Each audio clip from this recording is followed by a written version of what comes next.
Good evening, I'm John Batchelor. This is The John Batchelor Show. Mary Kissel, the editorial board of the Wall Street Journal and the host of Opinion Journal at WSJ.com each day at 1 p.m. joins me. We're heading to Australia, but we're going to start with the crisis in Egypt. In all the Ummah, the Islamic community, there is one nation. All the rest are tribes.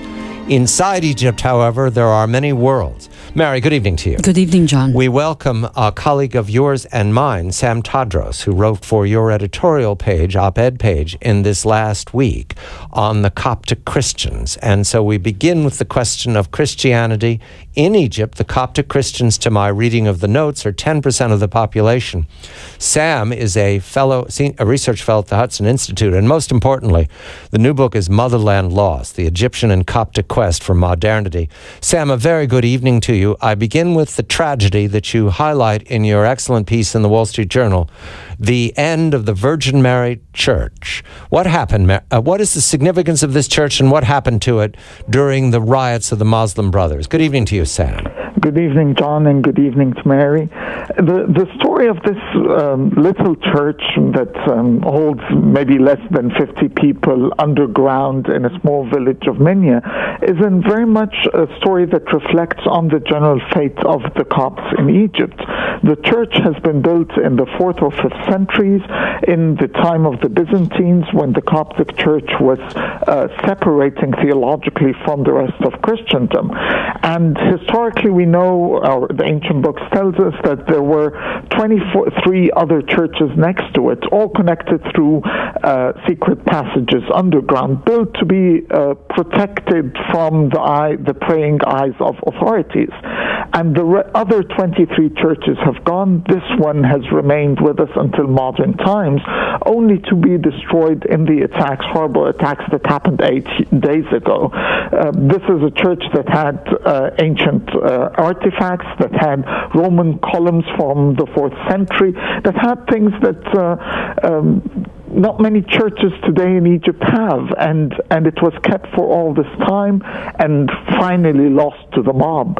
And the mob in that day destroyed the church, destroyed 4 other churches in that small village area in Egypt, placed this placard of "This is the Martyrs' Mosque," declaring that they have turned this ancient building of a church into a mosque for their prayers.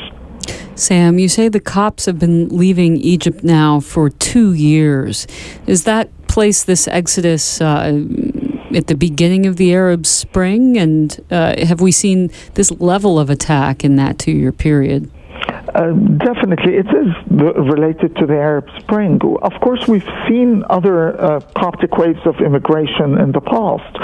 Copts have immigrated to the West, in general, the United States, for some time now, beginning from the 50s. There are about 202 Coptic churches in the United States. So already we have a existing diaspora community of Copts, but nothing in the past relates to what we're seeing now. Now we're really seeing a mass exodus. Just to cite an example, my local church here in Fairfax, Virginia, we've grown as a community from about 3,000 from the time of the Arab Spring to 4,500 nowadays. So you have an increase of about 50% in the size of the community just in the past 2.5 years. This has been reported throughout the United States and the Western world in other churches, New Jersey, LA, everywhere. Copts are also immigrating to newer places that they had traditionally never went to, such as Georgia in the former Soviet Union, where because of the country being much cheaper and welcoming than the West, and partly because of a common Orthodox faith, the Copts are immigrating there. We have now about 6,000 Copts in that country.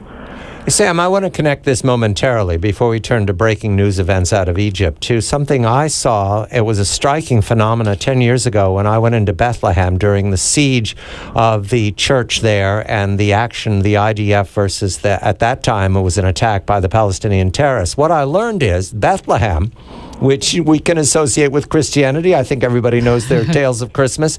Bethlehem is almost completely empty of Christians, and that's been going on for some time. This isn't about the Arab Spring. This is about what you'd have to say activists, I don't know whether there's a stronger word, militants, making it very clear that Christians must leave their ancestral homes. Is that typical, connecting Egypt to Bethlehem? Is this going on throughout the Ummah, Sam? That is very true. The greatest historian of the Middle East, Bernard Lewis, had written about the region's demographic composition in the past. And when we look about how the region looked in the year 1900, for example, the region was about 25% non-Muslim. Jewish communities were scattered throughout the region, in Egypt, in Iraq, in Morocco, and other places. Christian communities, Druze, Zoroastrians, the region's very rich religious mosaic was something that had survived to the modern times. Today, if we look at the region outside of the State of Israel, the region is about 3% Christian, and that dramatic decrease in numbers is something very alarming. It's an extremely important demographic shift that has not grabbed the same attention that perhaps something like the youth bomb, increase in number of youth in the region, grabs in the headlines and in academic study. We've seen this mass exodus of Christians from the region, that this uprooting of Christianity from its traditional homelands, from countries where it has existed for more than 2,000 years. And these are countries that, of course, the Copts are at the center of what remains of Christianity. More than 50% of the Christians remaining in the Middle East are Egypt's Copts. There are much smaller communities of the Maronites in Lebanon, of Syrian Christian, of what remains of Iraqi Christians. But if the Copts are to leave, and now with the Syrian Christians threatened, this might mean basically the eradication of Christianity from the Middle East. Quickly, Sam, prayers are coming up in a few hours in Cairo and throughout Egypt, and there's an expectation of confrontation. Mubarak's in a halfway house. Are these events threatening in the way they were a week ago, or is there some element of control that's been imposed by the army? I think the army has clearly indicated that it is willing to exert as much violence and kill as many people as is necessary to stabilize the situation. I don't think that the situation in Cairo is likely to explode in numbers that we have seen in the past week, with 1,000 dead in Rabah, for example. I think the latest tally of the number of dead in the past week has been 1,600 killed. So I don't think you're going to see something that large in Cairo, but continued unrest in the countryside, where the country has where the army has much less control there. That's, I think, something we might be seeing. Quickly, Mary, go ahead. And what happens in the Sinai, Sam? Well, the situation in the Sinai is nearly out of state control. We just had this massacre of 25 Egyptian soldiers, police soldiers that were killed in the Sinai by what is presumed to be jihadists. This rise in the level of jihadist activities is something that we are likely to continue to see, not just on the short term, but on the very long term in Egypt. And we want to flash to the position from the Obama administration. You follow this much more closely than Mary and I have an opportunity, Sam. After all, you understand the language in Arabic, and you can follow from both sides of the story. Is there a relationship, a conversation, a developing policy from Washington with regard to the status quo that we now see in Cairo? I think Washington is still in reactive mode, as it has been in the past 2.5 years since the beginning of the Arab Spring. The region clearly sees an American president who is unwilling to lead and that does not have a vision about the region's future. And in the time where the U.S. is not willing to lead, it's natural that other players are willing to play.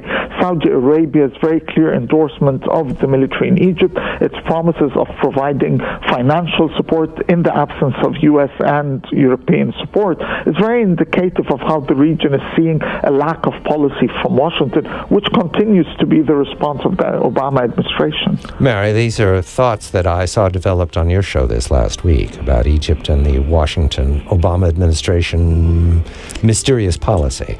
Detachment, John, is the word that we use today on the show with Dan Henninger. You see this rhetoric that is completely detached from reality, that isn't active, that provides no leadership, as Sam says. Sam Tadros, writing for the Wall Street Journal. His new book is Motherland Lost, The Egyptian and Coptic Quest for Modernity. Mary Kissel of the editorial board of the Wall Street Journal and the host of Opinion Journal. And you can see Mr. Henniger with Opinion Journal. It's on your screen right now. Just click it and it'll play for you. Dan Henniger is the deputy editor and Mary's colleague. I am John Batchelor. This is The John Batchelor Show.